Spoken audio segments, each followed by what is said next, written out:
En août 2017, dans le quartier de Patré à Valence, en Espagne, un homme circulait à moto devant le parking situé à proximité de la maison où il résidait. Il était environ 13 heures. Lorsqu'il s'est arrêté, son attention a été attirée par une large flaque de liquide rouge foncé près d'une voiture. En s'approchant, il a aperçu le corps d'un homme allongé face contre terre. Il a alors compris qu'il s'agissait de sang. À seulement un pâté de maison et demi de là se trouvait un poste de police. L'homme s'y est immédiatement rendu, puis est revenu accompagné de plusieurs agents. Une fois sur place, les policiers ont soigneusement examiné le corps. Ils ont constaté que l'homme ne présentait aucun signe de vie et ont décidé de ne plus y toucher avant l'arrivée des techniciens de l'identité judiciaire. Pendant ce temps, des passants, intrigués par la scène, ont commencé à se rassembler dans la rue. Peu après, une jeune femme en larmes et visiblement en état de détresse est arrivée. Elle a expliqué que son mari se garait souvent à cet endroit et qu'elle n'arrivait pas à le joindre. Les policiers lui ont alors demandé de décrire l'homme ainsi que son véhicule, et tous les éléments concordaient. Il devenait donc évident qu'il se trouvait face à la veuve de la victime. La victime a été identifiée comme étant Antonio Navarro Cerda. Lorsque les experts médico-légaux sont arrivés sur les lieux, ils ont retourné le corps. Sous les vêtements de la victime, ils ont découvert de profondes plaies infligées par un objet tranchant. Les coups les plus violents avaient été portés à la poitrine, à l'abdomen et sur le flanc. Certaines atteignaient une profondeur de 15 centimètres. Ces blessures avaient touché les poumons, le cœur et même les os de la colonne vertébrale. Dans un premier temps, l'enquête s'est orientée vers la thèse d'un vol. Les enquêteurs supposaient que l'agression avait eu lieu dans la matinée, au moment où Antonio montait dans sa voiture pour partir travailler. Une autre hypothèse envisageait qu'il ait tenté de se défendre, ce qui aurait pu déclencher une réaction particulièrement violente de la part de l'agresseur. Cependant, un portefeuille contenant de l'argent et des cartes bancaires, ainsi qu'un téléphone portable et les clés de sa voiture, ont été retrouvés dans ses poches. Cette découverte a immédiatement écarté la piste du vol. Selon les enquêteurs, s'il s'était réellement agi d'un acte motivé par le vol, la totalité des effets personnels de la victime aurait disparu, ce qui n'était pas le cas. Par ailleurs, la profondeur et la localisation des blessures témoignaient d'une extrême violence. Bien que l'arme du crime n'ait pas été retrouvée, les experts ont estimé qu'il pourrait s'agir d'un couteau de cuisine. Ils ont été particulièrement frappés par le nombre de coups portés à la poitrine, ce qui suggérait une forte charge émotionnelle et une haine personnelle de la part de l'agresseur. Antonio Navarro Serrano était un jeune homme de 36 ans.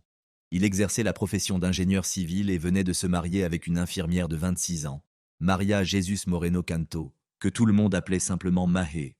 Pour mieux comprendre ce qui s'est réellement passé, il convient de revenir au tout début de leur relation. Leur rencontre remonte à l'époque où Antonio était encore étudiant en ingénierie. Il suivait alors certains cours en commun avec le frère de Maria, qui étudiait l'architecture. C'est par son intermédiaire qu'Antonio, alors âgé de 30 ans, fit la connaissance de Maria, qui en avait 21. Peu de temps après, ils commencèrent à se fréquenter. Maria, de son côté, était issue d'une famille très religieuse et stricte. Adolescente, elle avait été scolarisée dans une école catholique et avait toujours ressenti le besoin de s'émanciper de son environnement habituel. Une fois ses études secondaires achevées, elle s'orienta vers une formation en soins infirmiers. Peu après sa rencontre avec Antonio, elle quitta sa ville natale pour s'installer à Valence. Malgré l'âge d'Antonio, Maria était pour lui la première et unique femme de sa vie. Lui, en revanche, n'était pas le premier homme dans la sienne. Lorsqu'ils se sont rencontrés, Maria était déjà en couple. Elle fréquentait un autre homme et, selon certaines rumeurs, elle l'aurait trompé avec Antonio. En 2016, le couple a décidé de se marier. Toutefois, leur union a bien failli ne jamais voir le jour. Quelques mois avant la cérémonie, Antonio a découvert que Maria le trompait. Ce fut un choc pour lui, et il envisagea sérieusement d'annuler le mariage. Néanmoins, après de longues discussions, Antonio finit par lui pardonner. Finalement, ils se sont mariés. Bien entendu, sa famille n'a pas approuvé ce choix. Elle a assisté à la cérémonie, mais ses membres sont restés à l'écart de Maria. Revenons maintenant au mois d'août 2017, plus précisément au jour des funérailles d'Antonio. Les adieux furent extrêmement douloureux. De nombreuses personnes s'étaient rassemblées et l'atmosphère était chargée d'une profonde tristesse. À un moment donné, Maria a lu une lettre. Elle y exprimait leur douleur de n'avoir même pas eu le temps de célébrer leur premier anniversaire de mariage. À première vue, on aurait pu croire que la jeune femme souffrait sincèrement. Cependant, immédiatement après cette lecture, plusieurs personnes présentes ont remarqué que Maria avait éclaté de rire en pleine conversation avec sa proche amie Rosio. Bien sûr, chacun d'entre nous a sa propre façon de vivre le chagrin. Mais les brusques changements d'humeur de la jeune femme n'ont pas échappé au regard. Selon la personne avec qui elle s'entretenait, Maria riait ou pleurait. Ce comportement a d'ailleurs surpris les enquêteurs. Par ailleurs, ils ont remarqué que la mère d'Antonio, Mercedes, ne s'était jamais approchée de la veuve. Cette attitude a poussé la police à approfondir ses investigations dans le but de mieux comprendre ce qui se passait au sein de la famille. Lors d'un entretien avec les forces de l'ordre, Maria a expliqué que la nuit précédant le drame, elle était de garde à l'hôpital où elle travaillait comme infirmière. Par la suite, plusieurs voisins ont confirmé qu'elle n'était effectivement pas rentrée chez elle ce soir-là. Maria a également affirmé qu'Antonio avait un tempérament colérique et qu'il aurait pu se battre avec son agresseur. Elle a précisé qu'ils avaient récemment effectué des travaux dans leur appartement et qu'Antonio était très insatisfait de la qualité du travail réalisé par les ouvriers. Selon elle, l'un d'eux garait régulièrement sa voiture dans le même parking, ce qui laissait penser qu'une altercation aurait pu éclater entre les deux hommes et dégénérer tragiquement. Elle a ajouté qu'elle soupçonnait son mari d'infidélité. Elle pensait qu'il entretenait une liaison avec une femme mariée et que le mari de celle-ci aurait pu chercher à se venger. De leur côté, les proches et les amis d'Antonio ont dressé de lui un portrait bien différent. Tous l'ont décrit comme un homme gentil, souriant, équilibré et ouvert. Selon eux, Antonio était toujours aimable, savait créer un bon contact avec les autres et évitait systématiquement les conflits. Il menait une vie parfaitement ordonnée, entièrement centrée sur son travail, sans dette ni fréquentation douteuse. Compte tenu de l'ensemble de ces éléments, son assassinat paraissait d'autant plus incompréhensible. Plus tard, les enquêteurs ont découvert l'infidélité de Maria. Cette révélation leur a ouvert de nouvelles pistes et les a aidés à mieux orienter leur enquête. Peu après, les proches d'Antonio ont pris contact avec la police. Ils ont rapporté que, seulement 3 jours après les faits, Maria leur avait déjà parlé d'héritage. L'appartement dans lequel vivait le couple appartenait à 80% à Antonio et à 20% seulement à son épouse. En effet, ils s'étaient mariés sous le régime de la séparation de biens. À la suite du décès d'Antonio, sa part de l'appartement a été transmise à ses 3 héritiers, son père, sa mère et son épouse. La situation s'est révélée juridiquement complexe, et elle l'était effectivement. Selon le droit espagnol, lorsqu'une personne est officiellement domiciliée dans un logement au moment du décès du propriétaire principal et qu'elle en détient ne serait-ce qu'une infime part, il devient juridiquement impossible de l'expulser. Autrement dit, Maria pouvait légalement rester dans l'appartement pour le reste de sa vie. Dans le même temps, la majorité du bien appartenait désormais aux parents d'Antonio. C'est dans ce contexte que Maria leur a proposé de lui verser 30 000 € en échange de sa part. En contrepartie, elle s'engageait à quitter les lieux et à leur laisser la pleine jouissance du logement. La mère de la jeune femme a également commencé à contacter activement la famille d'Antonio afin de discuter des modalités de la transaction. Comme mentionné précédemment, tout cela s'est produit peu de temps après le meurtre, alors que les parents d'Antonio étaient encore, à tout le moins, sous le choc. Il leur était extrêmement difficile de gérer des questions juridiques alors qu'ils venaient tout juste de perdre leur fils, victime d'une agression violente.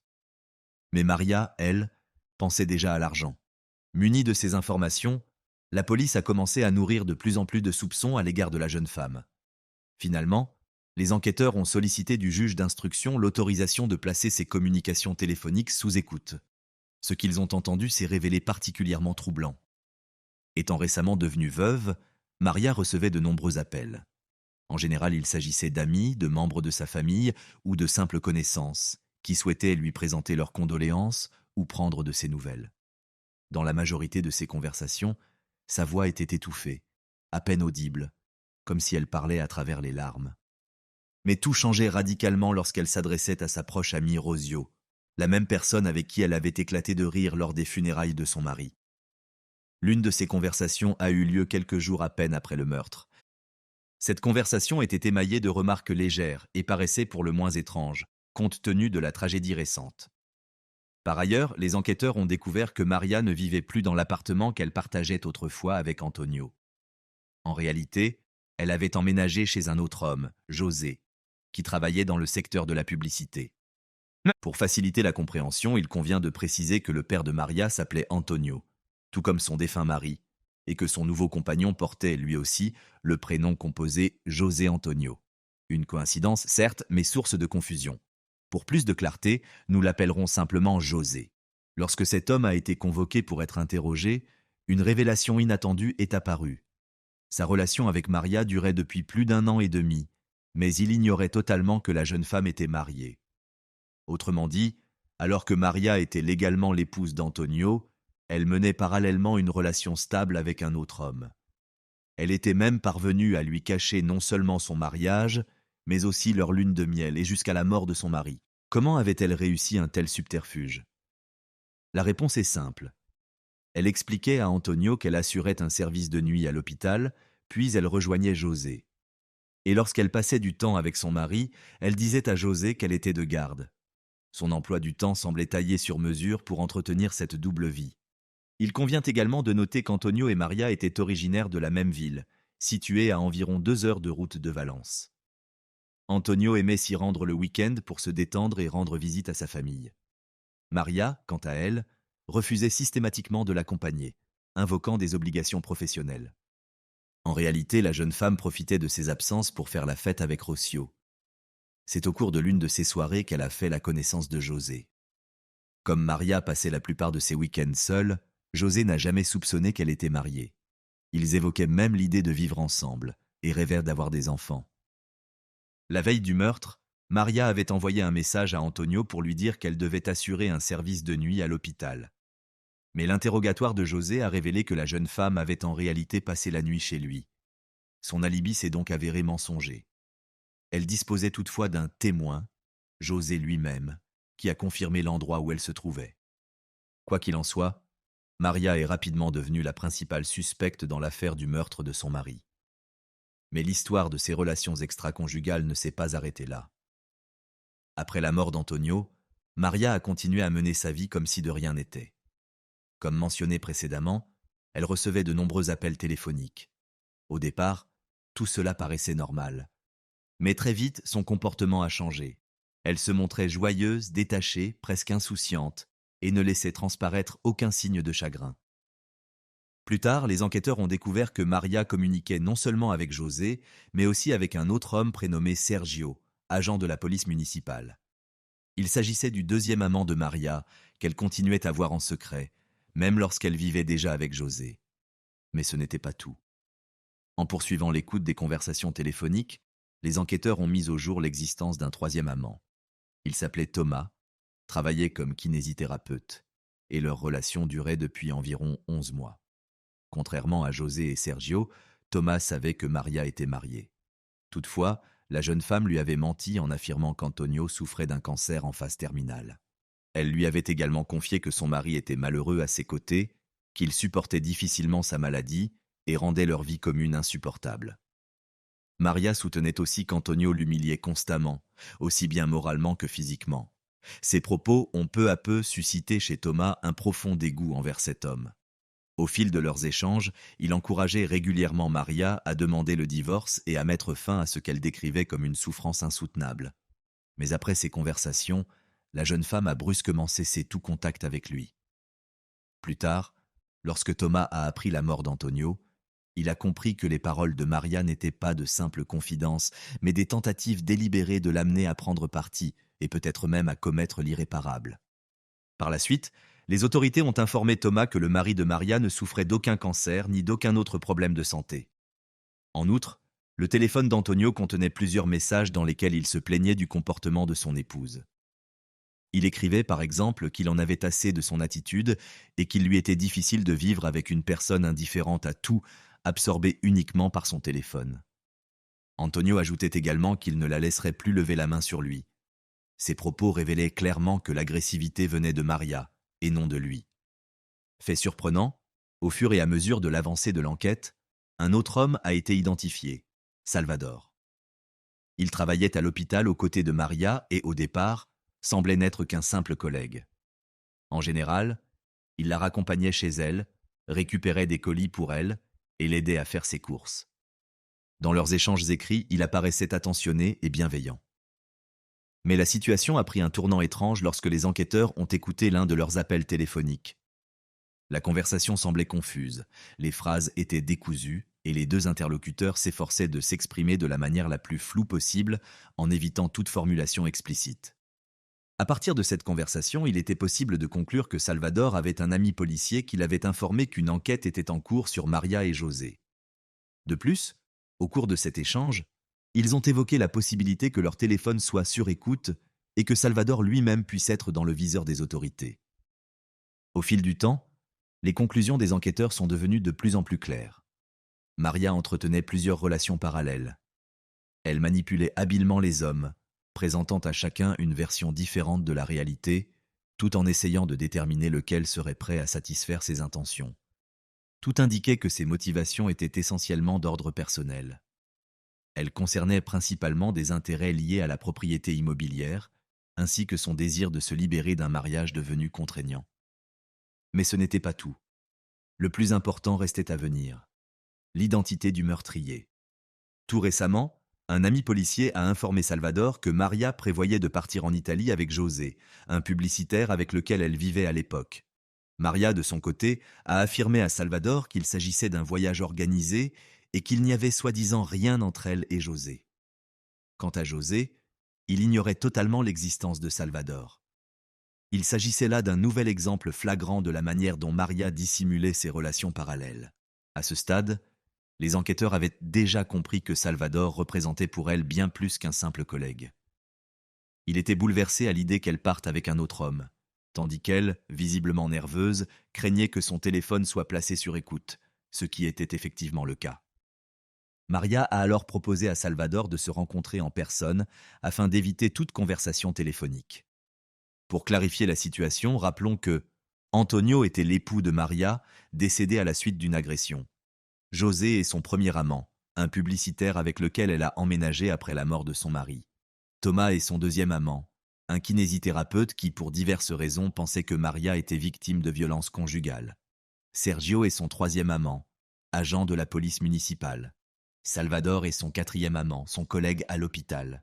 Il convient également de préciser que Salvador était marié depuis de nombreuses années à une femme qui travaillait elle aussi à l'hôpital et qu'il était père d'une fille. À un moment donné, les enquêteurs ont demandé à obtenir des informations sur les appareils mobiles utilisés par Salvador.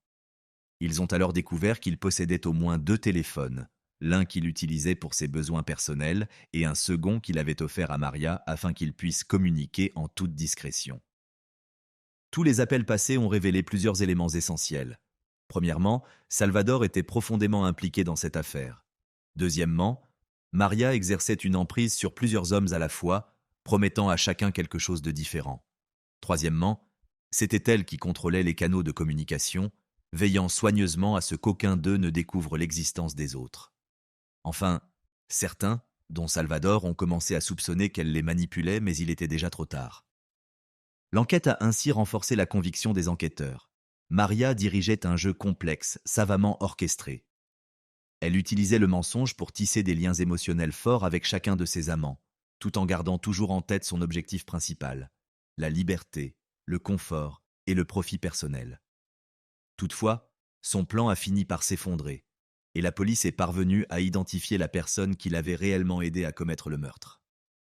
L'enquête a rapidement franchi un tournant décisif.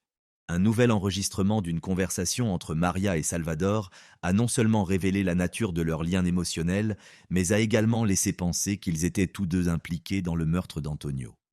Toutefois, les preuves directes faisaient toujours défaut. Les enquêteurs ont donc eu recours à une stratégie psychologique bien particulière. Ils ont contacté le frère d'Antonio et lui ont affirmé qu'un homme déjà condamné avait été arrêté et avait avoué le crime. Cette information était évidemment mensongère, mais ils savaient que le frère d'Antonio ne manquerait pas d'en informer Maria. Et c'est précisément ce qui s'est produit. La jeune femme a ensuite pris contact avec Salvador et une nouvelle conversation s'est engagée entre eux. Cette conversation a permis de comprendre que Maria et Salvador avaient prévu de se retrouver. La police a alors mis en place une surveillance discrète et installé des micros dans l'établissement mentionné. Cette opération a représenté un tournant décisif dans l'enquête. Autrement dit, pour la première fois, les enquêteurs disposaient de l'occasion de recueillir non seulement des preuves directes de leur complicité, mais aussi des informations précises sur leur implication dans l'agression. En fin de compte, l'enregistrement de la conversation au café, malgré le bruit ambiant, s'est révélé d'une importance capitale pour l'ensemble de l'enquête. On y entendait Salvador affirmer à Maria qu'elle n'avait rien à voir avec cette affaire, tout en discutant avec elle de la version qu'elle devrait, au pire, fournir à la police. Selon cette version, la clé du parking se trouvait dans son sac, et c'est lui qui l'avait prise. À ce stade, les enquêteurs savaient déjà qu'il était impossible d'accéder au parking sans cette clé. Cela signifiait que l'auteur du meurtre avait soit eu directement accès à la clé, soit l'avait obtenue d'une personne ayant laissé son véhicule sur place. C'est précisément cette circonstance qui établissait un lien direct entre Maria et le crime. Ainsi, la police disposait non seulement d'hypothèses, mais également de preuves concrètes attestant d'une complicité directe. Après l'écoute de cette conversation, il a été décidé d'arrêter les deux suspects. Ils ont été interrogés séparément et ont d'abord nié toute implication. Il convient également de souligner que leurs téléphones portables ont été saisis lors de la perquisition. Cette saisie a permis de localiser précisément chacun des appareils au moment du crime. Le téléphone de Maria indiquait qu'elle s'était rendue d'abord chez José pendant la nuit, puis chez sa sœur. Celui de Salvador, en revanche, avait été éteint entre 6h20 et 8h30, soit exactement pendant la période où le meurtre a eu lieu. Il a ensuite été localisé au domicile de la sœur de Maria. Or, celle-ci était en vacances à ce moment-là et sa maison était vide. Compte tenu de l'ensemble de ces éléments, les interrogatoires des deux suspects ont été menés avec une pression accrue. Quelques heures plus tard, Salvador a fini par craquer et a avoué le meurtre d'Antonio. « Je suis allé chez lui, je me suis caché dans le parking, et quand il est descendu, je l'ai pris par surprise. Tout s'est passé très vite. J'essaie de toutes mes forces d'oublier ça. » Lorsqu'on a demandé à Salvador si Maria était impliquée dans le meurtre, il a tenté de la défendre. Non, elle n'avait rien à voir avec ça. Je l'ai fait tout seul parce que j'étais amoureux d'elle. Je ne supportais pas qu'Antonio soit avec elle. Après cela, Maria et Salvador ont été placés dans des cellules voisines. Cette mesure visait à permettre aux enquêteurs d'observer leur comportement et leurs interactions. La jeune femme répétait sans cesse à Salvador qu'elle l'aimait, qu'elle dépendait émotionnellement de lui et qu'ils devaient rester ensemble, quoi qu'il arrive. Cela confirmait une fois de plus que Salvador était sous son emprise. Par la suite, Maria a été transférée dans un centre de détention provisoire à Picassant, où étaient incarcérés des hommes et des femmes. Là, elle a commencé à nouer de nouvelles relations. La première avec un détenu précédemment condamné pour meurtre, la seconde avec un homme accusé d'un crime à caractère sexuel. Ces faits ont été rapportés à Salvador par sa femme et sa fille. C'est d'ailleurs sa fille qui l'a supplié de dire toute la vérité. « Hein, tu détruis ta vie pour quelqu'un qui ne t'aime même pas. Nous sommes ta famille. Nous méritons de connaître la vérité. » Ces mots ont été décisifs pour Salvador. Il a alors demandé à rencontrer de nouveau les enquêteurs et leur a livré des aveux complets. L'homme a déclaré qu'il entretenait une relation avec Maria depuis environ 2 ans. Selon lui, ils s'étaient rencontrés à l'hôpital. Salvador savait que la jeune femme était mariée, mais cela ne l'avait pas dissuadé. Maria lui répétait sans cesse qu'Antonio la rabaissait et rendait leur vie commune insupportable.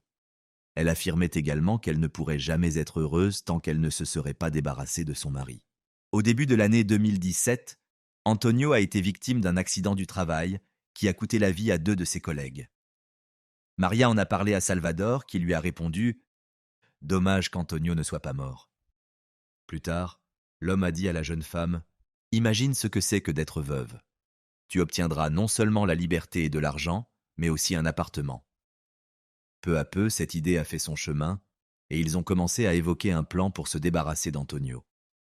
Le moment venu, Salvador a acheté un couteau à oignon dans un magasin de bricolage. Maria lui a ensuite remis la clé du parking afin qu'il puisse s'y introduire tôt le matin. Ce lieu avait été choisi pour commettre le crime, car il n'était équipé d'aucune caméra. De plus, une autre voiture, inutilisée depuis longtemps par son propriétaire, était toujours garée à côté de celle d'Antonio. Cela a permis à Salvador de se dissimuler derrière elle en attendant l'arrivée de sa victime. Par la suite, une empreinte de paume a été retrouvée sur les lieux du crime. Elle était visible sur le capot poussiéreux de cette voiture, précisément à l'endroit où Salvador avait attaqué Antonio. En réalité, cette empreinte venait confirmer ses déclarations. En fin de compte, il est apparu clairement que le meurtre avait été prémédité et que Maria avait participé à sa planification. C'était elle qui avait remis la clé à Salvador et qui avait menti au sujet de son alibi. De plus, la jeune femme avait tenté de garder le contrôle sur Salvador en entretenant un lien émotionnel puissant. Les enquêteurs ont ainsi obtenu une vision complète de l'un des crimes les plus sanglants et les plus minutieusement planifiés, prétendument commis au nom de l'amour. Lorsque Antonio est sorti de son appartement pour se rendre au travail, Salvador l'a attaqué sans lui laisser la moindre chance. Il lui a porté environ 8 coups de couteau. L'agression a été rapide, ciblée et mortelle. Après la mort d'Antonio, Salvador a traîné son corps derrière une voiture voisine afin de le dissimuler. Il s'est ensuite dirigé vers un entrepôt pour se débarrasser de ses vêtements ensanglantés et enfiler une tenue préparée à l'avance. Une fois rafraîchi, il a modifié son statut sur une application de messagerie instantanée. Ce changement constituait un signal convenu avec Maria pour lui indiquer qu'Antonio avait été éliminé. Plus tard, ils se sont retrouvés chez la sœur de la jeune femme, absente à ce moment-là. Maria a insisté pour que Salvador lui raconte tous les détails de ce qui s'était passé, mais il a esquivé le sujet et refusé d'entrer dans les détails. Peu de temps après, il a placé le couteau utilisé lors de l'agression dans un sac en plastique, qu'il a ensuite emporté dans sa maison de campagne à Ribaroja. Là, il a jeté le sac dans une fosse à fumier et l'a recouvert de gravier afin de dissimuler les preuves. Cependant, après ses aveux, la police s'est rendue sur place et a réussi à retrouver l'arme. L'expertise médico-légale qui a suivi a confirmé que l'ADN d'Antonio se trouvait sur le couteau, le désignant officiellement comme l'arme du crime. Le procès a débuté en octobre 2020. Même sur les enregistrements vidéo de la salle d'audience, la différence de comportement entre Salvador et Maria était flagrante. L'homme tremblait en permanence, pleurait et peinait à s'exprimer. À plusieurs reprises, l'audience a même dû être interrompue en raison de son état émotionnel. Maria, en revanche, s'exprimait calmement, sans la moindre hésitation, ni la moindre émotion apparente. 3 ans s'étaient écoulés depuis le meurtre d'Antonio, mais elle continuait d'affirmer qu'elle n'avait rien à voir avec ce qui s'était passé. Selon elle, Salvador avait agi de sa propre initiative. Avant même l'ouverture du procès, les 2 accusés avaient été soumis à une expertise psychiatrique. Les résultats n'ont révélé aucun trouble mental chez l'un ou chez l'autre. Comme l'a déclaré Maria elle-même, elle avait effectivement rencontré Salvador peu après la mort de son mari, mais uniquement parce que celui-ci lui avait demandé de le voir. Elle a affirmé que Salvador lui avait dit qu'il s'était disputé avec Antonio et que tout s'était mal terminé. D'après elle, elle n'avait pas compris ce qu'il voulait dire et n'était pas allée voir la police parce qu'elle avait paniqué. Cette version a ensuite été formellement réfutée par le tribunal. Le ministère public a présenté la correspondance entre Maria et José, qui montrait clairement que, peu après sa rencontre avec Salvador, elle avait invité José chez elle pour y passer la nuit. La jeune femme a expliqué avoir agi ainsi pour que José ne se doute de rien. Cependant, les enregistrements de ses conversations téléphoniques avec d'autres amants, également examinés au cours du procès, ont clairement montré que Maria ne semblait nullement paniquée. Au contraire, elle paraissait libre, détendue et heureuse. En ce qui concerne sa relation avec Salvador, Maria a affirmé qu'il n'était pour elle qu'un simple ami. Pourtant, les enregistrements de leur conversation prouvaient le contraire. Leur relation était étroite, émotionnelle et surtout intime. Au procès, Maria a tenté de se justifier en déclarant qu'elle s'était rapprochée de lui uniquement durant une période difficile de sa vie, mais ses explications n'ont pas convaincu le jury. Salvador a finalement été condamné à 17 ans de réclusion criminelle. Maria, quant à elle, a écopé d'une peine plus lourde, 22 ans d'emprisonnement, en raison de son statut d'épouse de la victime et du caractère prémédité du meurtre. En outre, tous 2 ont été condamnés à verser 250 000 € de dommages et intérêts à la famille d'Antonio. Après le prononcé du verdict, Maria a été de nouveau transférée au centre de détention provisoire de Picassant. En 2022, elle a entamé une nouvelle relation amoureuse avec un autre détenu de 38 ans prénommé David. Lui aussi purgeait une peine pour meurtre. Selon certaines sources, David aurait poignardé à 44 reprises l'un de ses amis proches. Ainsi, Même après tout ce qui s'était passé, Maria continuait à rechercher de nouvelles relations affectives et physiques. Plus tard, Maria est tombée enceinte de David et en juillet 2023, elle a donné naissance à un fils, l'enfant de 2 détenus condamnés pour meurtre. Après l'accouchement, elle a été transférée dans le quartier maternel de l'établissement pénitentiaire, un espace réservé où les mères peuvent vivre avec leurs enfants jusqu'à ce qu'ils atteignent l'âge de 3 ans. Dans un premier temps, il était prévu que l'enfant soit confié à son père, David, qui devait être libéré d'ici là. Cependant, il a été révélé par la suite que celui-ci avait renoncé à sa paternité, laissant la situation dans l'incertitude. Cette affaire a suscité un vif émoi dans l'opinion publique. Beaucoup se sont étonnés, non seulement du fait qu'une détenue ait pu tomber enceinte, mais aussi des circonstances dans lesquelles cela aurait pu se produire. Officiellement, les hommes et les femmes incarcérés dans les prisons espagnoles ne sont pas autorisés à se rencontrer en privé. Toutefois, certains établissements disposent de lieux communs et organisent des activités mixtes permettant aux détenus de se croiser. Par ailleurs, l'hypothèse d'une corruption au sein du personnel pénitentiaire a été évoquée. Selon certaines sources, des surveillants auraient pu faciliter une rencontre en échange d'un avantage. Une autre théorie, tout aussi troublante, suggère qu'un agent aurait transmis à Maria le matériel biologique de David afin qu'elle puisse tomber enceinte par insémination artificielle. Ce type de stratagème avait déjà été observé par le passé, certains détenus espérant ainsi obtenir des privilèges, comme un transfert dans le quartier maternel. Quoi qu'il en soit, cette situation restait exceptionnelle.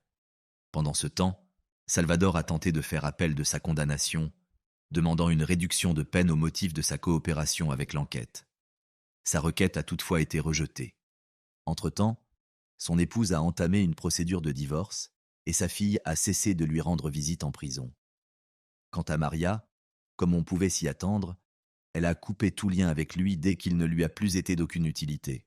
Sans aucun doute, cette affaire s'est révélée bien plus complexe et multiforme qu'elle ne le laissait paraître au premier abord. Ce qui frappait particulièrement, c'était la manière dont Maria exerçait son emprise sur les hommes. Tout en entretenant des relations parallèles avec plusieurs d'entre eux, elle parvenait à maintenir l'illusion d'une stabilité affective. Tout portait à croire qu'elle menait délibérément une double vie et qu'elle exploitait les individus selon ses propres intérêts. Cela étant dit, il ne faut pas perdre de vue que Salvador était un adulte pleinement conscient de ses actes, notamment lorsqu'il a planifié le meurtre et en a discuté les détails avec son ami policier.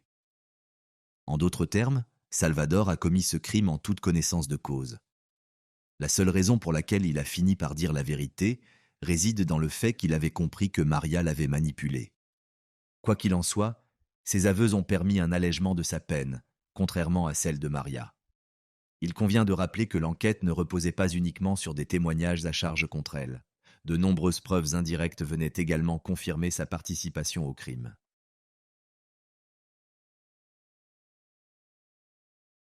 L'affaire se déroula le 13 janvier 2018 à Taxco, dans l'État de Guerrero, au Mexique. Magdalena Aguilar Merú, alors âgée de 28 ans, avait convenu d'un rendez-vous avec son ex-mari, César Gómez Arciniega. Ils devaient se retrouver afin de se remettre leurs enfants, après quoi Magdalena avait prévu de rejoindre sa mère à l'église. Sa mère entendit la voix de sa fille pour la dernière fois au téléphone vers 17h30. À partir de ce moment, Magdalena ne donna plus aucun signe de vie. La découverte qui survint par la suite bouleversa profondément non seulement la famille et les proches, mais aussi la police. De tels cas demeurent extrêmement rares. C'est l'histoire de ce qu'un être humain peut en arriver à commettre lorsqu'il se laisse guider uniquement par ses désirs égoïstes, allant jusqu'à oublier les sentiments d'autrui et sa propre responsabilité envers ses enfants. Magdalena et César se rencontrèrent en 2011. Au début de leur relation, tout paraissait heureux et harmonieux. Ils étaient persuadés d'avoir trouvé leur âme sœur. 6 mois plus tard, leur premier enfant vint au monde. À partir de ce moment, le couple s'installa ensemble.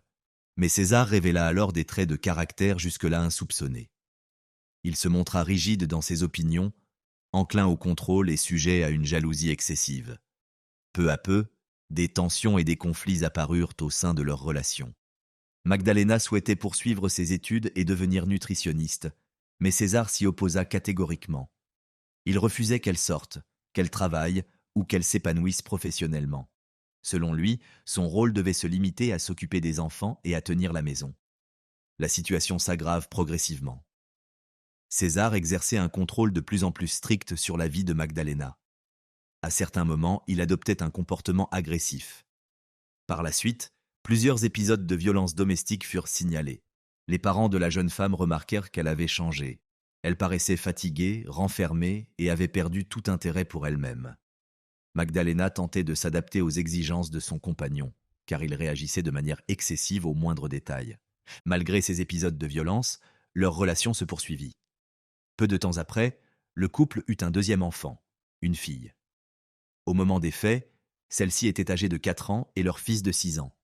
En 2014, après avoir puisé dans ses ressources intérieures et grâce au soutien de sa famille, Magdalena prit la décision de mettre un terme à sa relation.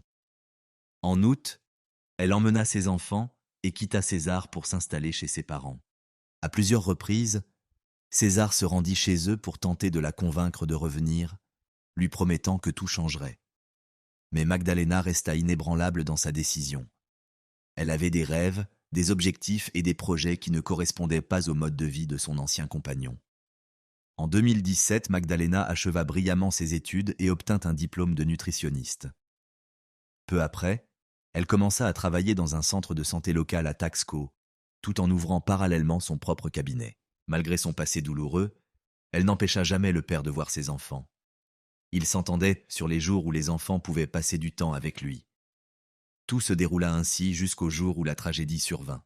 Le 13 janvier 2018, Magdalena quitta la maison pour se rendre à une consultation au centre de santé. Ce jour-là, César devait lui ramener les enfants, qui avaient passé 2 jours avec lui. Ils avaient convenu de se retrouver à midi sur la place centrale de la ville. La jeune femme arriva à l'heure et attendit quelque temps. Mais César ne se présenta pas. Plus tard, il l'appela et proposa de reporter le rendez-vous à 14 heures. Cependant, il ne vint pas davantage. Ils convinrent alors d'un nouveau rendez-vous à 17 heures. Mais une fois encore, César ne se montra pas. Magdalena décida donc de se rendre elle-même chez lui, dans le quartier appelé La Guadalupe. À 17h30, sa mère la contacta à nouveau. Magdalena lui répondit qu'elle se trouvait chez César pour récupérer les enfants. Sa mère lui dit alors qu'elle l'attendrait à l'église. Mais le temps passait et sa fille ne revenait toujours pas. Sa mère lui envoya plusieurs messages, sans jamais obtenir de réponse. Au début, elle pensa que Magdalena avait peut-être choisi de retourner vivre avec son ancien compagnon, ce qui l'irrita. Cependant, lorsque la nuit fut passée et qu'elle n'avait toujours aucune nouvelle de sa fille, son inquiétude s'accrut. Le lendemain matin, elle se rendit de nouveau chez César. Elle y rencontra sa mère, Silvia Arciniega, qui lui assura que Magdalena était bienvenue, mais qu'elle n'était restée que très peu de temps. À ce moment-là, César sortit de la maison et confirma que Magdalena se trouvait chez lui vers 18 heures, mais qu'elle était repartie sans emmener les enfants. La mère remarqua pourtant d'étranges égratignures sur son visage. Elle comprit alors sans l'ombre d'un doute que quelque chose était arrivé. Les parents et les amis commencèrent aussitôt à rechercher activement Magdalena. Les appels passés à son téléphone étaient automatiquement redirigés vers le répondeur. Ses proches décidèrent donc d'alerter la police et de signaler sa disparition. Mais l'affaire ne fut malheureusement pas prise au sérieux. Les amis de Magdalena se mobilisèrent pour diffuser l'information relative à sa disparition sur les réseaux sociaux dans l'espoir que quelqu'un puisse fournir un indice sur l'endroit où elle se trouvait. Quelques jours plus tard, les voisins de César déclarèrent avoir vu Magdalena entrer chez lui entre 17h30 et 18h. Cependant, personne ne l'aperçut en ressortir. Cette information alarma aussitôt la famille. Les parents recontactèrent la police pour demander une perquisition du domicile, craignant que Magdalena y soit retenue contre son gré. 9 jours plus tard, le 22 janvier 2018 à 11h15, la police procéda à une fouille dans l'établissement appartenant à César, connu sous le nom de El Bataneiro. Il s'agissait d'un petit local où il vendait de la nourriture avec sa mère. La pièce ne mesurait qu'environ 3 mètres de large. À l'intérieur se trouvaient des tables, des chaises et une cuisinière sur laquelle reposait une grande casserole. Lorsque les policiers soulevèrent le couvercle, ils furent saisis d'horreur. À l'intérieur gisaient des restes humains, comprenant aussi bien des membres supérieurs qu'inférieurs. Tout indiquait qu'ils avaient été partiellement cuisinés dans une sauce. Au cours d'une inspection plus approfondie des lieux, un sac en plastique noir fut découvert. Il contenait la partie inférieure du corps, elle aussi soumise à un traitement thermique. Les autres parties furent retrouvées dans le réfrigérateur, à moitié décongelées. L'enquête confirma qu'il s'agissait bien de Magdalena Aguilar, portée disparue depuis plusieurs jours. Des enquêteurs et des militaires se rendirent immédiatement sur place. Le périmètre de l'établissement fut bouclé et un appel d'urgence adressé au parquet. La mère de Magdalena fut informée de l'horrible découverte. On lui annonça que sa fille avait été retrouvée. Dans la maison de César, mais dans une casserole. Les restes furent remis aux experts médico-légaux et la mère de Magdalena confirma par la suite qu'il s'agissait bien de sa fille. Lorsque la police arriva au domicile de la famille Arciniega, la maison était vide. Le soir même, la mère de César, Silvia Arciniega, fut arrêtée. Son fils, en revanche, avait disparu. Silvia déclara ignorer où il se trouvait et affirma n'avoir aucune idée de ce qui s'était passé. Malgré la réaction rapide des autorités locales, César était déjà en fuite. Les voisins confirmèrent de nouveau avoir vu Magdalena entrer ce soir-là dans la maison de César sans jamais l'en voir ressortir. Ce témoignage contrastait fortement avec les visites précédentes au cours desquelles ils l'avaient régulièrement vue arriver et repartir. La mère de Magdalena déclara avoir remarqué dès le lendemain que César portait des égratignures au visage, ce qui l'inquiéta profondément. Mais ce furent surtout les témoignages des enfants qui jouèrent un rôle décisif dans l'enquête. Malgré son jeune âge, le fils aîné expliqua aux policiers que ses parents s'étaient disputés ce soir-là. Il avait vu sa mère tomber à terre, puis son père l'attraper par le cou. Après cela, elle ne se réveilla plus. Selon lui, sa grand-mère, Silvia Arciniega, enferma ensuite les enfants dans leur chambre. L'enquête fut conduite avec la participation de criminologues, de chimistes judiciaires et de généticiens. Les résultats de l'autopsie confirmèrent que la cause du décès de Magdalena était l'asphyxie. Bien que la pièce eût été soigneusement nettoyée, les experts recoururent à un test au luminol, une substance permettant de détecter même les traces invisibles à l'œil nu. Ce procédé établit que le crime avait bien été commis dans la maison de la famille Arciniega. Le 6 décembre 2019, Silvia Arciniega, la mère de César, fut reconnue coupable de complicité dans le crime. Le tribunal la condamna à 40 ans de réclusion. Il fut démontré qu'elle avait connaissance des faits, mais qu'elle n'était pas intervenue. Pire encore, elle participa à la dissimulation des preuves. L'enquête établit que l'objectif consistait à faire disparaître complètement le corps. Les différentes parties avaient été soumises à un traitement thermique, avec l'intention de les donner ensuite aux chiens. Ce détail choqua même les enquêteurs les plus aguerris. César Gomez demeure en fuite. Son lieu de résidence reste inconnu et les autorités ne disposent d'aucun indice concret susceptible de mener à son arrestation. Cette affaire illustre de manière tragique la dangerosité des formes dissimulées de violence familiale, surtout lorsque tout paraît normal à première vue. Magdalena était une jeune femme qui rêvait d'une vie meilleure pour ses enfants. Sa mort violente provoqua un choc non seulement pour ses proches, mais aussi pour la société tout entière. Les enfants, désormais orphelins, furent confiés à leurs grands-parents maternels. Les autorités promirent une récompense de 500 000 pesos pour toute information fiable permettant de retrouver et d'arrêter César Gomez Arciniega.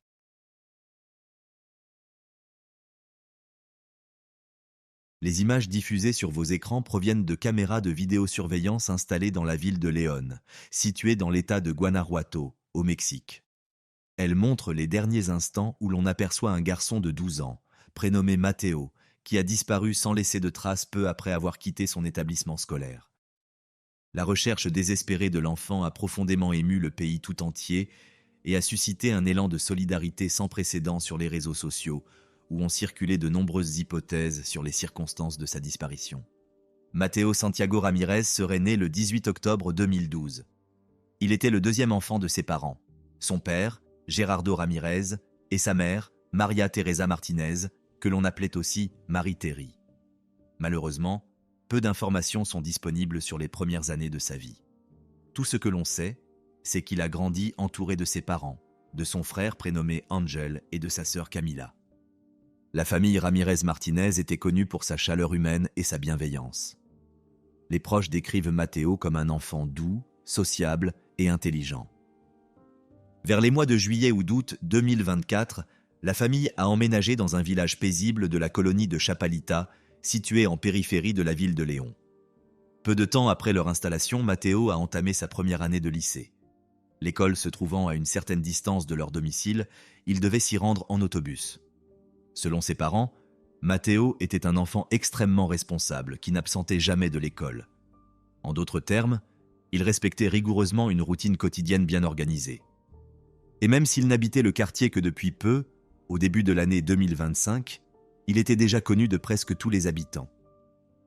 Tous le décrivaient comme un garçon poli, respectueux et digne de confiance qui ne s'attirait jamais d'ennui. Matteo jouissait également d'une excellente réputation au sein de son établissement scolaire. D'après les informations disponibles, il s'était même lié d'amitié avec l'une de ses camarades de classe. Il lui arrivait de la raccompagner chez elle, si bien que plusieurs élèves pensaient qu'ils formaient un couple. Dans l'ensemble, on peut dire qu'il menait une vie heureuse et insouciante, semblable à celle de tout garçon de son âge. Cependant, le mardi 4 février 2025, tout a soudainement basculé. Selon les témoignages de ses parents, la matinée s'est déroulée comme à l'accoutumée. Ils sont partis au travail et Matteo s'est rendu à l'école. En principe, il rentrait toujours à la maison vers 12h30. C'est également à cette heure-là que sa mère, Maria Teresa, revenait du travail pour pouvoir l'accompagner à l'école l'après-midi. Mais comme évoqué précédemment, ce jour-là, rien ne s'est passé comme prévu. Matteo n'est pas rentré à l'heure habituelle. Dans les premières minutes suivant l'absence de Matteo, Maria Teresa tente de se rassurer. Elle pense qu'il est peut-être sorti avec une camarade, qu'il est resté à l'école pour faire ses devoirs ou que son autobus a tout simplement pris du retard. Mais, comme c'est souvent le cas, les minutes s'écoulent et l'inquiétude commence à gagner Maria Teresa. À 15h, sans avoir reçu la moindre nouvelle, elle tente de joindre son fils sur son téléphone portable, mais il ne répond pas. En parallèle, elle lui envoie plusieurs messages via l'application Messenger.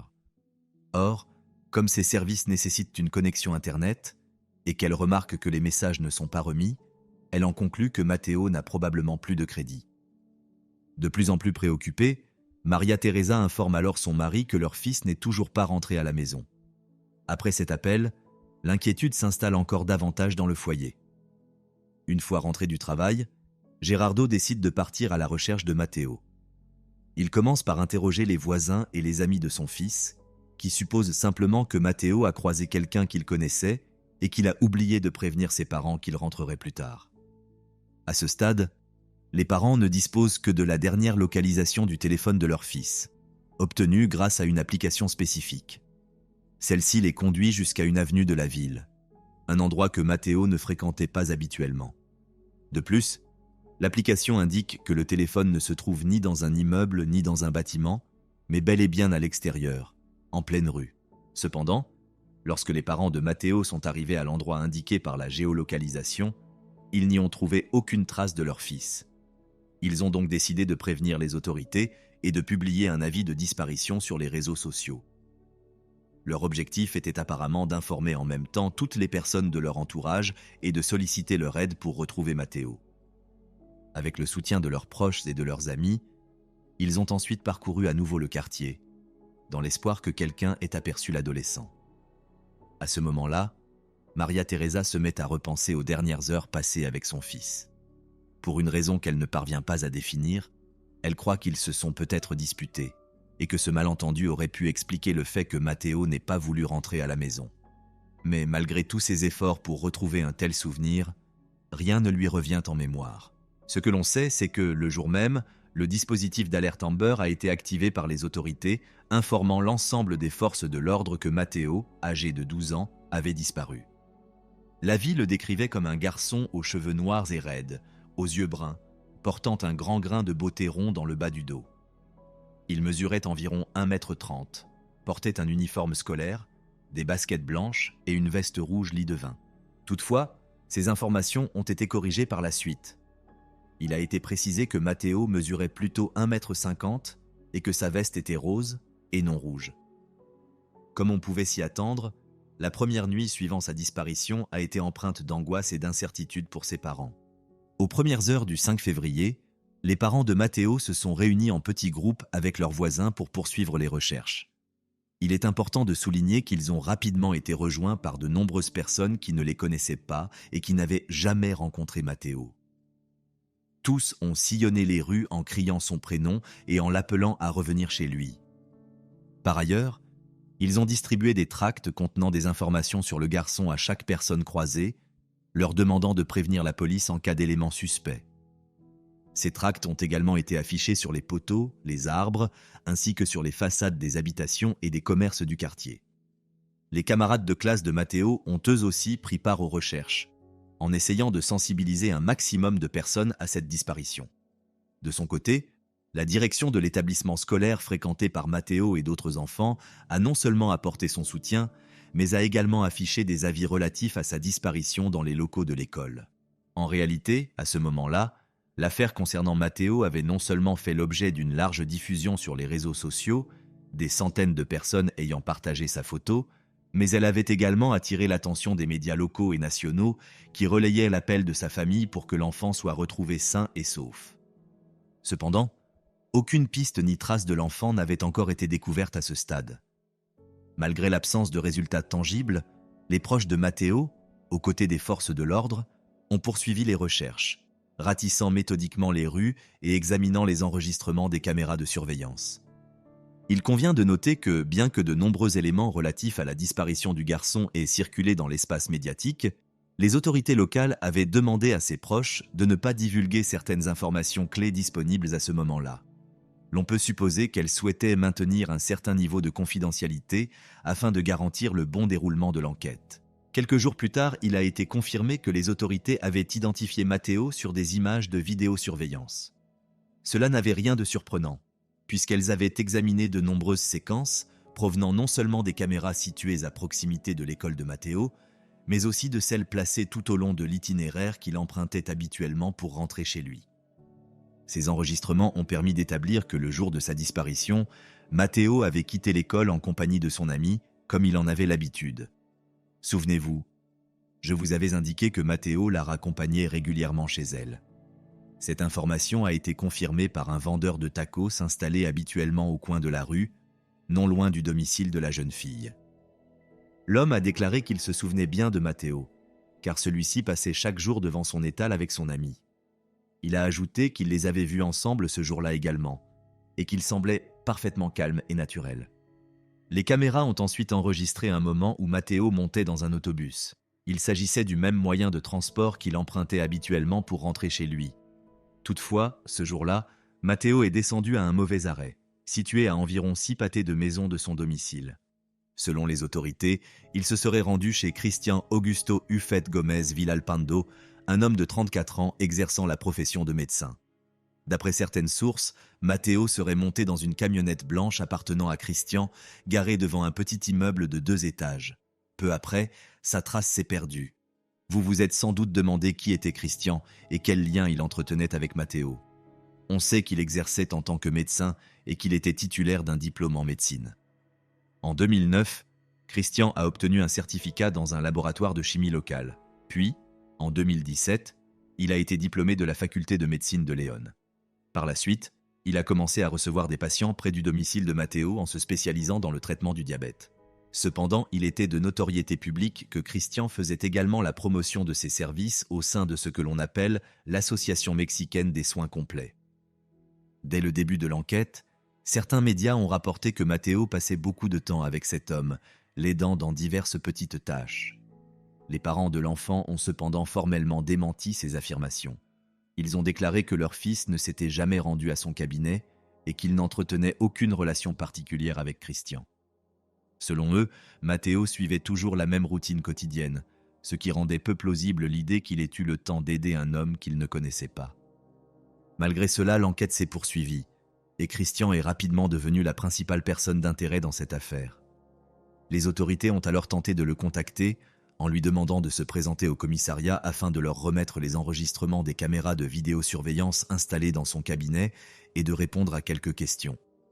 Bien que Cristian ait initialement accepté de se rendre à cet entretien, il ne s'y est jamais présenté. Les autorités ont donc décidé de se rendre elles-mêmes à son cabinet, mais elles n'ont pas réussi à le localiser, car l'homme avait déjà quitté les lieux. En réalité, La seule personne avec laquelle elles ont pu établir un contact a été la mère de Christian, dont l'identité n'a pas été révélée. Cette dernière a déclaré qu'elle n'était pas en mesure de fournir les images, les caméras étant hors service depuis quelque temps. Finalement, les enquêteurs ont quitté les lieux en toute discrétion, tout en poursuivant les investigations autour de Christian, qui reste à ce jour le principal suspect dans l'affaire de la disparition de Matteo. Pendant que l'enquête se poursuivait, les parents, les proches et les amis de Matteo ont organisé une veillée. Ils ont allumé des bougies et récité des prières, dans l'espoir de retrouver le garçon vivant et sain et sauf. À peu près au même moment, des images de vidéosurveillance montrant les derniers déplacements de Matteo ont commencé à circuler sur Internet. Plus tard, au fil de l'enquête, les autorités ont pu déterminer qu'après être monté dans la camionnette de Christian, l'adolescent avait été conduit dans un autre lieu situé dans une colonie voisine. Après avoir identifié cette adresse, les forces de l'ordre s'y sont rendues pour vérifier si l'homme s'y trouvait, ce qui a permis d'éclaircir certains éléments et d'écarter provisoirement des soupçons. Sur place, elles ont découvert une petite maison, dont le portail d'entrée était fermé à clé depuis l'extérieur. Malgré cela, les agents ne sont pas immédiatement entrés, pensant qu'il pouvait s'agir d'une manœuvre de Christian visant à faire croire qu'il n'était pas chez lui. Au bout d'un certain temps, les autorités ont décidé de forcer la serrure pour pénétrer dans la maison. Il convient de noter qu'il existe deux versions des faits concernant la suite des événements. Selon la première, avant même l'entrée des agents, Christian aurait crié qu'il allait mettre fin à ses jours. Selon la seconde, les policiers auraient retrouvé l'homme déjà blessé en pénétrant dans les lieux. Il est supposé qu'il aurait d'abord tiré plusieurs coups de feu en direction de la porte avant de retourner l'arme contre lui. En fin de compte, lorsque la première ambulance est arrivée sur les lieux, Christian présentait déjà plusieurs blessures. Toutefois, son pronostic vital n'était pas engagé. Alors qu'il était encore conscient, il a pu répondre aux questions des enquêteurs et a reconnu avoir enlevé, agressé sexuellement et tué Matteo. Il a également indiqué avec précision l'endroit où se trouvait le corps de l'enfant.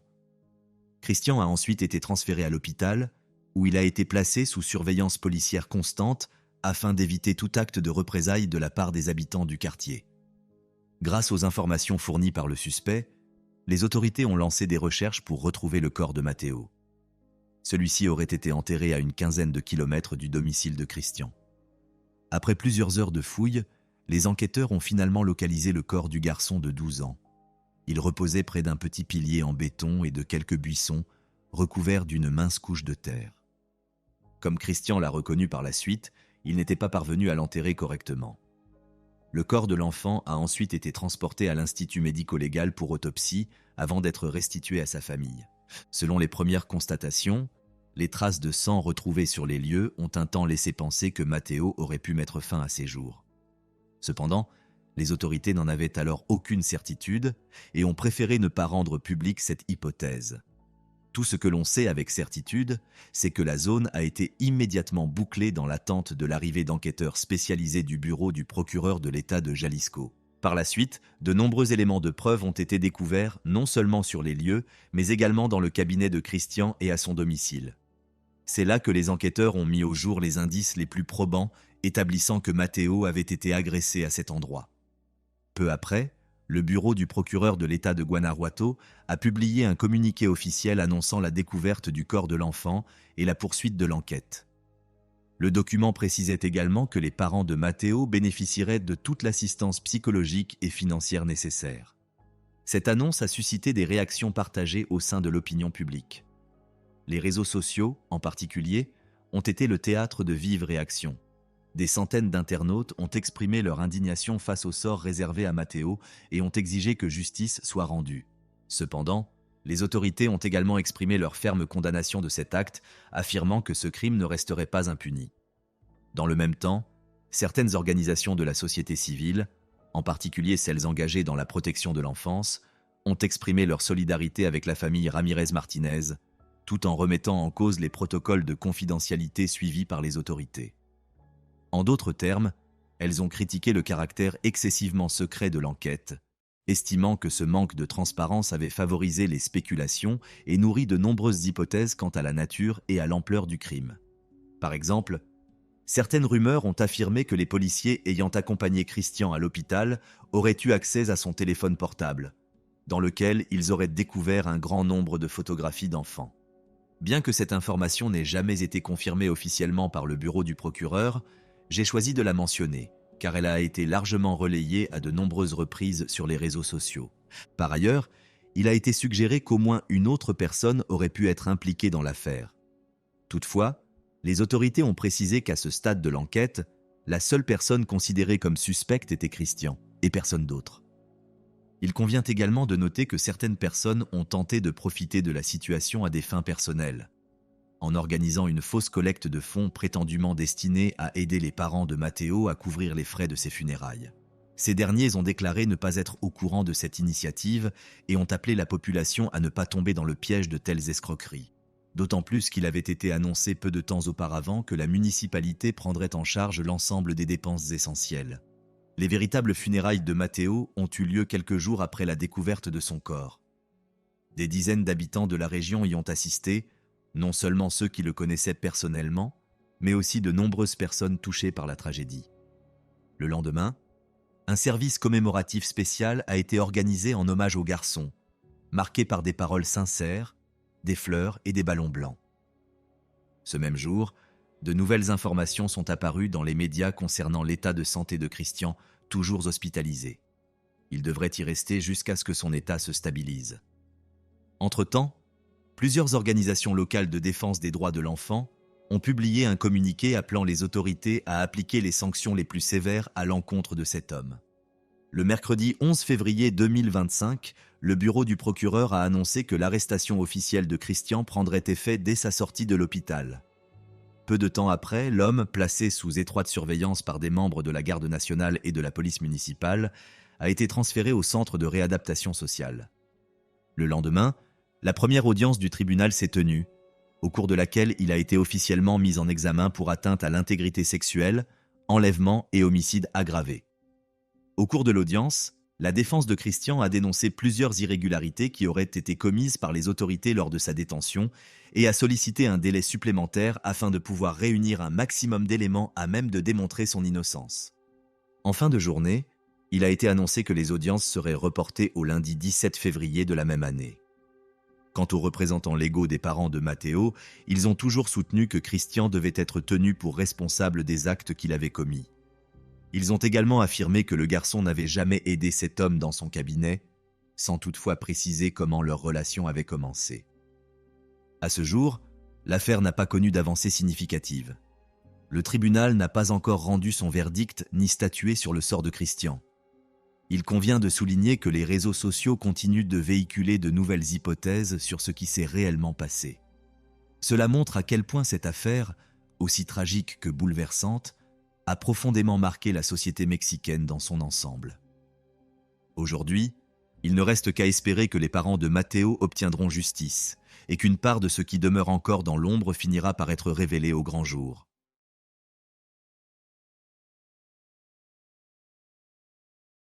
Rosa Peral est née en Espagne en 1986. À l'âge de 20 ans, elle a trouvé un emploi de danseuse dans une boîte de nuit de Barcelone. Toutefois, Rosa ne souhaitait pas consacrer sa vie à la danse. En 2006, elle a décidé de changer de voie et de mettre un terme à cette activité. Elle a alors tenté d'intégrer l'université dans le but de devenir vétérinaire. Malheureusement, elle n'a pas obtenu les résultats requis pour être admise. C'est à ce moment-là que Rosa a commencé à envisager sérieusement une carrière dans la garde municipale. L'idée de rejoindre les forces de l'ordre ne lui était pas venue par hasard. À cette époque, elle était en couple avec un jeune homme prénommé Ruben, qui nourrissait lui aussi l'ambition d'entrer dans la police. Tous deux devaient passer un concours d'entrée. Le couple était ensemble depuis plusieurs années. Rosa et Ruben s'étaient rencontrés alors qu'elle avait 16 ans et lui 18. Lors des épreuves, Ruben n'a pas obtenu la note suffisante lors de sa première tentative. Il a donc dû repasser le concours 2 ans plus tard. Rosa, quant à elle, a réussi du premier coup et a pu décrocher un poste dans la police. Tous deux souhaitèrent se consacrer pleinement à leur carrière, raison pour laquelle ils ont été affectés dans des services différents. Bien qu'ayant des horaires décalés, ils ont fait de leur mieux pour préserver leur relation. Avec le temps, Rosa et Ruben ont atteint un niveau de revenu qui leur a permis de louer une maison commune et d'acquérir chacun un véhicule. Dans l'ensemble, leur relation était relativement stable et semblait évoluer positivement. En 2010, le couple a accueilli sa première fille, puis, 3 ans plus tard, Une seconde enfant est née. Peu après, les deux jeunes gens ont annoncé leur intention de se marier. Le mariage a été célébré en 2013. Ils ont vécu ensemble en tant qu'époux pendant seulement 3 ans. En 2016, ils ont informé leur entourage de leur séparation. Selon des proches du couple, leur union s'est effondrée à la suite d'une infidélité. Ruben aurait découvert que son épouse entretenait une relation secrète avec un collègue patrouilleur, un certain Alberto Lopez. En 2017, soit 6 mois après sa séparation d'avec Ruben, Rosa a annoncé à ses amis qu'elle était de nouveau en couple. La plupart pensaient qu'elle leur présenterait Alberto, l'homme avec lequel elle avait trompé son mari. Mais son nouveau compagnon s'est révélé être un autre homme, Pedro Rodriguez. Pedro était un ancien collègue de Rosa. Il avait été suspendu des forces de l'ordre à la suite d'un incident survenu en 2016. Alors qu'il était en service à un point de contrôle routier, il avait tenté d'intercepter un motocycliste qui avait ignoré les injonctions d'arrêt. Devant cette fuite, Pedro avait perdu son sang-froid. Il l'avait poursuivi puis, l'ayant rattrapé, l'avait violemment agressé. À la suite de cet acte, Pedro a été poursuivi et suspendu. Parallèlement à sa nouvelle relation avec Pedro, Rosa menait la procédure de divorce avec Ruben. Au départ, la séparation fut difficile pour les deux anciens conjoints. Ils se disputèrent fréquemment et ne parvenèrent pas à s'accorder sur les modalités de garde des filles, ni sur le versement d'une pension alimentaire. Rosa refusait que Ruben voie ses enfants, tout en exigeant qu'il prenne en charge l'ensemble des dépenses liées à leur entretien. Ruben s'y est opposé catégoriquement, arguant qu'il n'avait aucune garantie que l'argent serait utilisé au profit des enfants. Face à cette impasse, l'affaire a été portée devant la justice. Le tribunal a statué que les enfants seraient confiés à Rosa du lundi au mercredi et à Ruben du jeudi au dimanche. Ce dernier s'est vu également imposer d'autres obligations, telles que le paiement des frais de scolarité et la prise en charge de la moitié des dépenses du foyer. Rosa, pour sa part, devait couvrir les autres frais. Ce jugement a profondément contrarié Rosa. Dès le lendemain de l'audience, Ruben a constaté que les 4 pneus de sa voiture, garés devant chez lui, avaient été crevés. Une semaine plus tard, son chien est mort empoisonné. Une enquête a révélé que de l'insecticide avait été dispersé dans le jardin de son domicile. Ceux qui étaient au courant de ces incidents ont immédiatement soupçonné Rosa et Pedro, son nouveau compagnon. Outre la procédure de divorce, Rosa était impliquée dans une autre affaire judiciaire. Elle avait engagé des poursuites contre un certain Oscar, qui était à l'époque son supérieur hiérarchique. Il est apparu qu'ils avaient eu une relation intime plusieurs années auparavant, alors que Rosa était encore mariée à Ruben, ce qui impliquait une infidélité supplémentaire. À la suite de cette relation, des photographies à caractère intime, diffusées sans son consentement, ont commencé à circuler. Ces photos ont refait surface parce qu'Oscar n'avait pas supporté la décision de Rosa de couper tout lien avec lui. Il lui avait demandé de quitter Ruben pour entamer une vie commune avec lui, mais la jeune femme avait refusé. Ce rejet a profondément mis Oscar en colère, au point qu'il a diffusé les photos intimes de Rosa à plusieurs de ses collègues, y compris à son compagnon actuel. À l'époque, Rosa n'avait pas eu le courage d'engager des poursuites judiciaires contre Oscar, car Ruben n'était pas encore au courant de cette infidélité. Aujourd'hui, n'ayant plus rien à cacher, Rosa a décidé de rendre l'affaire publique. Elle a accordé plusieurs interviews à la presse, qui s'est empressée de relayer l'affaire. Mais les épreuves de Rosa ne s'arrêtent pas là. Le 4 mai 2017, la police découvre une voiture calcinée contenant les restes d'un corps brûlé dans le coffre.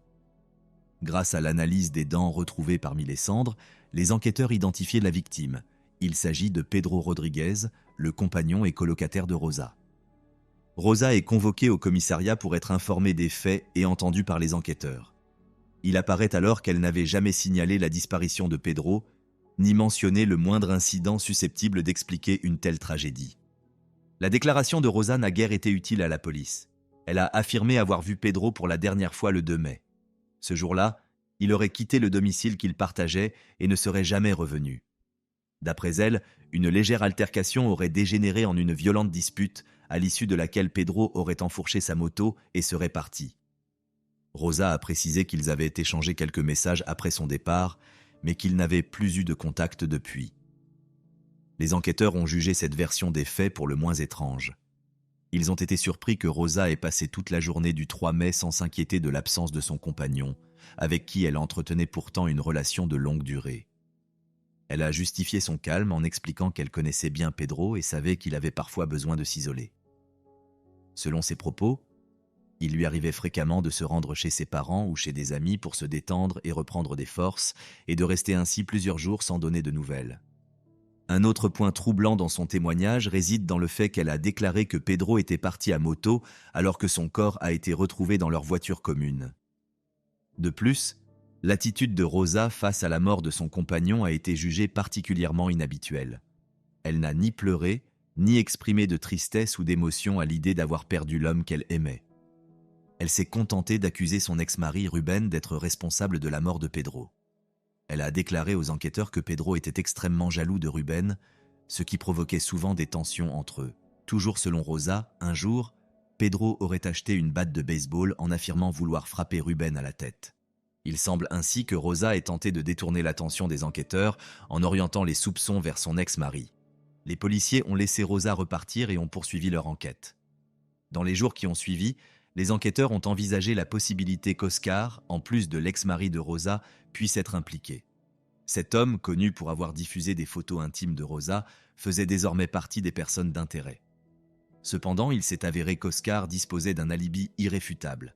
Il était de service durant toute la période concernée, n'avait pas quitté son lieu de travail et n'avait donc eu aucune possibilité de commettre un acte criminel. En dehors d'Oscar et de l'ex-mari de Rosa, la police s'est également intéressée à Alberto Lopez, ancien amant et collègue de Rosa, considéré lui aussi comme suspect potentiel. Les soupçons se sont renforcés lorsqu'il a été aperçu dans les locaux de l'entreprise de Rosa le 3 mai, soit exactement un jour après la disparition de Pedro. Ce jour-là, Alberto et Rosa s'étaient rendus ensemble dans un restaurant pour assister à un dîner organisé à l'occasion du départ à la retraite d'un collègue. Les personnes présentes ont toutes trouvé étrange que Rosa se soit présentée sans Pedro. Par ailleurs, plusieurs collègues ont décrit Alberto comme un homme au tempérament impulsif, voire agressif. Dans le passé, il avait terni sa réputation en frappant un vendeur ambulant qui exerçait illégalement dans la rue. À la suite de cet incident, il avait été sanctionné administrativement et contraint de verser une indemnisation à la victime. Tous ces éléments ont naturellement été ajoutés au dossier de l'intéressé. La police a convoqué Alberto pour témoigner dans le cadre de l'enquête en cours. Les enquêteurs ne s'intéressaient pas uniquement à son alibi, mais également au fait que Rosa avait délibérément dissimulé leur rencontre du 3 mai. Ils étaient persuadés qu'elle cherchait à les induire en erreur en orientant l'enquête vers son ex-mari. Lorsqu'Alberto s'est présenté au commissariat pour faire sa déclaration, il a affirmé avoir vu Rosa pour la dernière fois en novembre 2016, à l'instant où leur relation avait pris fin, juste avant son départ en vacances à Cancun. Selon ses dires, après son retour, il avait été affecté à un autre poste et n'avait plus revu Rosa jusqu'à leur récente rencontre du 3 mai. Alberto a expliqué avoir passé la journée chez Rosa, en compagnie de ses filles. Ils auraient partagé des pizzas et regardé la télévision avant de se rendre ensemble au dîner organisé au restaurant. Les policiers ont été pour le moins surpris que Rosa ait laissé entrer chez elle son ancien amant, alors même que, d'après ses propres déclarations, Pedro, son compagnon actuel, était profondément jaloux. Après avoir croisé les informations, les enquêteurs ont établi que la relation entre Rosa et Alberto avait pris fin en novembre 2016. Par ailleurs, ils savaient que la relation entre Rosa et Pedro avait débuté en juillet 2016. À cette époque, Rosa vivait encore officiellement avec Ruben, et la procédure de divorce n'avait pas encore été engagée. Cela signifie que Rosa entretenait simultanément des relations avec 3 hommes. Par conséquent, chacun d'eux pouvait potentiellement être impliqué dans le meurtre de Pedro. De plus, Alberto était considéré comme un homme violent, et Ruben apparaissait encore marqué psychologiquement par son divorce et les infidélités répétées de Rosa. Pour la police, les indices accréditaient davantage l'implication de Rosa et d'Alberto. D'autant plus que Rosa était la dernière personne connue à avoir vu Pedro vivant. Au cours de l'enquête, l'ex-épouse de Pedro a également été interrogée. Elle a déclaré que Pedro était censé aller chercher leur fils à l'école le 2 mai. Dans un courriel, Pedro l'avait informé qu'il ne pourrait finalement pas s'en occuper. En plus de ce message, un autre courriel avait été envoyé depuis l'adresse électronique de Pedro, cette fois à un homme lui devant de l'argent. Le message demandait à ce dernier de déposer la somme dans sa boîte aux lettres.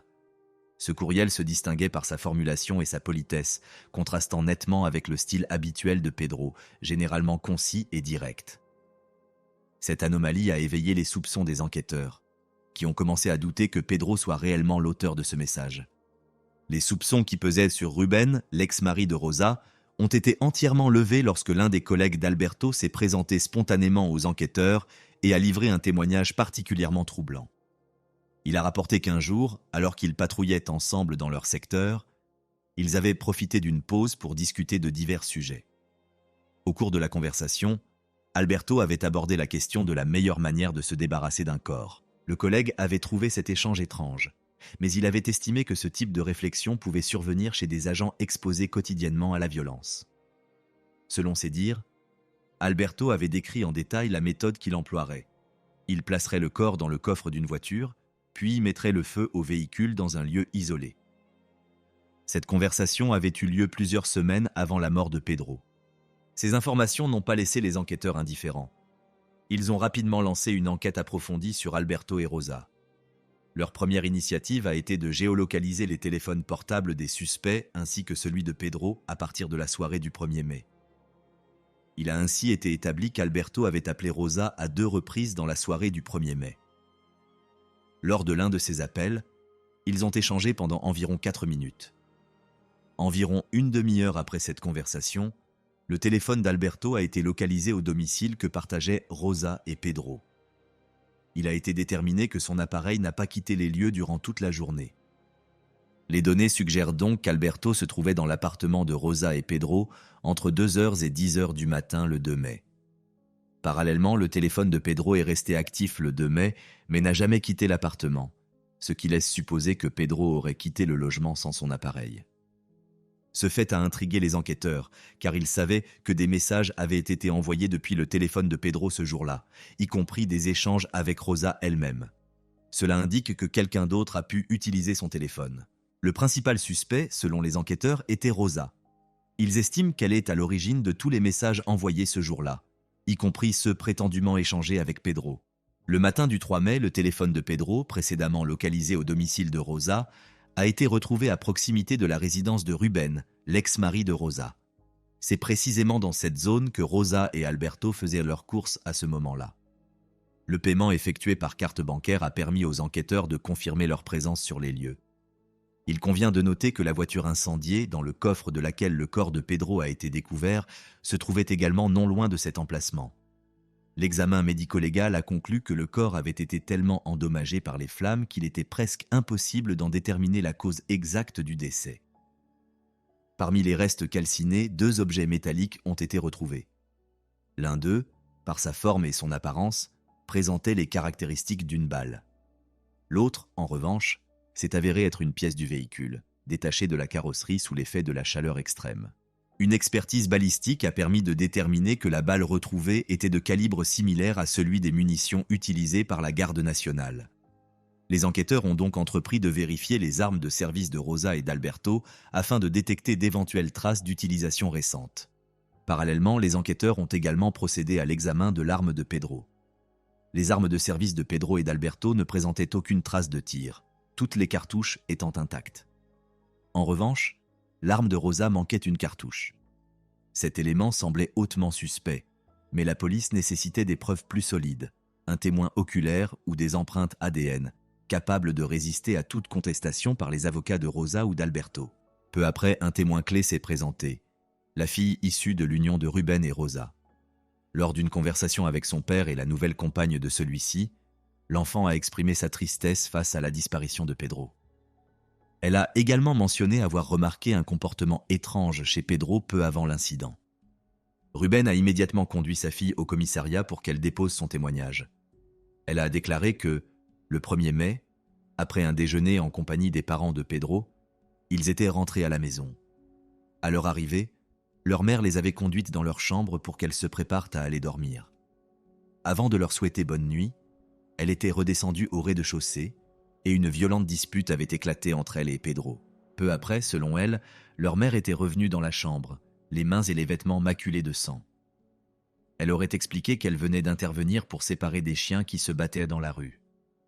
En raison de leur jeune âge, les enfants n'ont pas remis en question cette version. La fillette a ajouté qu'au cours de la nuit, elle avait vu, à travers la fenêtre, Alberto monter dans la voiture de Pedro. Ce détail l'avait troublée, car elle n'avait pas vu Alberto entrer dans la maison ce soir-là. Après avoir entendu Ruben ainsi que la fille de Rosa, la police a poursuivi l'enquête en interrogeant les voisins de cette dernière. L'un d'eux a déclaré qu'au cours de la nuit du 1er au 2 mai, il avait entendu des bruits de tronçonneuses et de haches provenant de la maison de Rosa. D'autres voisins, toutefois, n'ont pas pu confirmer avoir perçu de sons inhabituels cette nuit-là. Les enquêteurs ont alors convoqué Rosa et Alberto pour un second interrogatoire, dans l'espoir que l'un d'eux finisse par se contredire ou révéler une information cruciale.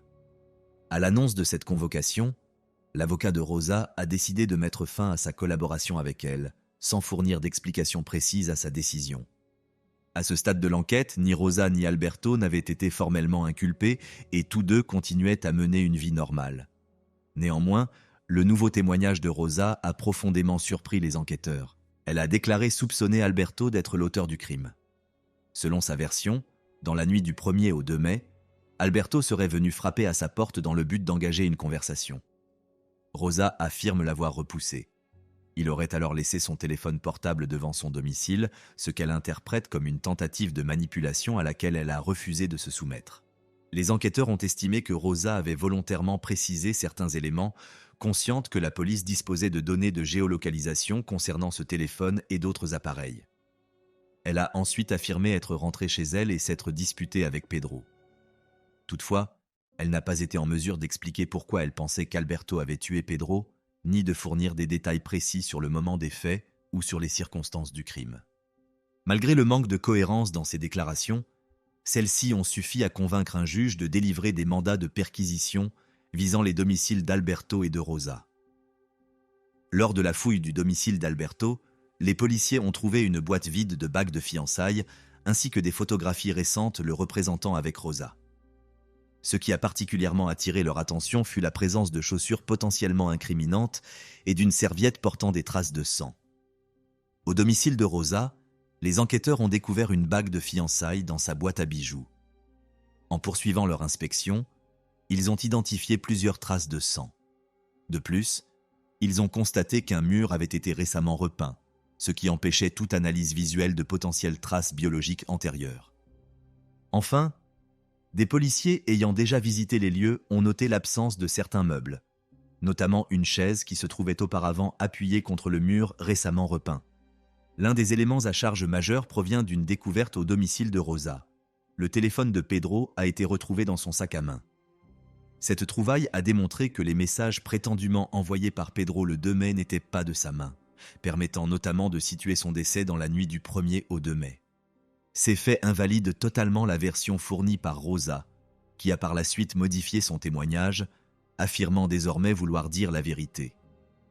Selon sa nouvelle version, le 1er mai, après leur retour des parents de Pedro, ils accomplissaient des tâches ménagères ensemble. À ce moment-là, Rosa aurait reçu plusieurs appels insistants d'Alberto. Elle aurait finalement répondu et précisé qu'elle ne pouvait pas se rendre chez lui car Pedro était encore réveillé. Elle l'aurait invité à venir tôt le lendemain matin, pendant que Pedro dormirait. Toujours d'après Rosa, Alberto se serait mis en colère et serait arrivé chez elle environ 45 minutes plus tard. Elle l'aurait retrouvé brièvement à la porte, puis il serait reparti. 2 heures après, Alberto serait revenu. En lui ouvrant la porte, Rosa dit avoir constaté qu'il semblait particulièrement agité. Elle aurait alors remarqué un bâton en bois dépassant de son sac à dos, évoquant un manche de hache. C'est à ce moment-là qu'elle aurait compris que quelque chose de grave allait se produire. Rosa affirme qu'Alberto lui aurait ordonné de lui remettre son téléphone portable, puis de monter à l'étage, dans la chambre de ses filles, et de verrouiller la porte. Elle déclare s'être exécutée, après quoi elle a entendu des cris et des bruits venus du rez-de-chaussée. Peu après, elle relate avoir entendu Alberto l'appeler en criant et à la sommation de descendre. Lorsqu'elle est redescendue, elle dit avoir trouvé Alberto en bas de l'escalier, couvert de sang, tenant une hache ensanglantée dans une main, une tronçonneuse posée à ses côtés. Alberto aurait alors exigé que Rosa lui remette les clés de la voiture de Pedro et qu'elle remonte à l'étage. Il l'aurait menacé de s'en prendre à ses filles si elle refusait. Rosa affirme avoir strictement obéi à ses ordres. Par la suite, elle aurait découvert qu'Alberto n'était pas parti comme elle le croyait, mais qu'il était revenu chez elle. Il lui aurait alors ordonné de l'accompagner. Il lui aurait demandé de prendre place dans le véhicule de Pedro, tandis que lui-même montait dans sa propre voiture. Rosa explique ne pas avoir contacté la police, car elle ne disposait pas de téléphone fixe et craignait des représailles à l'encontre de ses enfants. Leur trajet les aurait menés dans un lieu isolé, précisément là où la voiture calcinée a été retrouvée. D'après Rosa, Alberto lui aurait demandé de descendre du véhicule, avant de sortir plusieurs bidons d'essence de son coffre. Elle dit avoir cru, à ce moment-là, qu'il allait l'immoler. Mais elle aurait compris qu'il s'apprêtait en réalité à incendier le véhicule contenant le corps de Pedro. Il serait ensuite rentré au domicile de Rosa. Là, Alberto lui aurait intimé l'ordre de garder le silence. Rosa justifie le fait de n'avoir rien révélé lors de son premier interrogatoire par la peur qu'Alberto ne s'en prenne à elle ou à ses filles. De son côté, Alberto a fourni une version totalement différente. Il reconnaît s'être rendu chez Rosa dans la nuit du 1er au 2 mai, mais affirme être reparti peu de temps après. Il dit avoir réalisé plus tard qu'il avait égaré son téléphone devant la maison. Le matin du 2 mai, il serait revenu pour le récupérer et aurait décidé de rester sur place. Il déclare avoir passé la journée avec Rosa et ses enfants. C'est à ce moment précis, selon les enquêteurs, qu'Alberto aurait commis une erreur dans son récit. Lors de sa dernière déposition auprès des autorités, Alberto a déclaré avoir passé le 3 mai en compagnie de Rosa et de ses filles, contredisant ainsi sa version précédente selon laquelle il était resté chez elle le 2 mai. Il a affirmé que Rosa lui avait révélé avoir tué Pedro et que son corps se trouvait dans le coffre de sa voiture. Toujours selon lui, Rosa lui aurait demandé de l'aider à dissimuler le cadavre, ce qu'ils auraient fait ensemble. Ces deux versions, contradictoires et incohérentes, n'ont inspiré aucune confiance aux enquêteurs. Rosa et Alberto ont été appréhendés et traduits devant la justice. Les autorités ont présenté leur propre reconstitution des faits.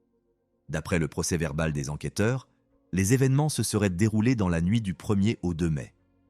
Selon eux, Alberto planifiait le meurtre de Pedro depuis plusieurs semaines, considérant Pedro comme un obstacle à sa relation avec Rosa. Les policiers estiment qu'Alberto a utilisé une tronçonneuse pour tuer Pedro. L'état du corps, carbonisé, a empêché toute reconstitution précise des gestes ou de déterminer si Rosa a elle-même tiré sur lui. Ainsi, Pedro aurait été assassiné de manière violente, puis son corps placé dans le coffre d'un véhicule, transporté dans un lieu isolé et le véhicule incendié. Après ces faits, Rosa et Alberto seraient rentrés chez eux et auraient tenté d'élaborer des versions compatibles entre elles. Toutefois, ils se seraient rapidement rendus compte que leurs récits étaient invraisemblables et en seraient revenus à s'accuser mutuellement. Le procès s'est conclu rapidement. Le 23 mars 2020, Rosa et Alberto ont été reconnus coupables de meurtre. Le tribunal les a condamnés à 25 ans de réclusion criminelle chacun.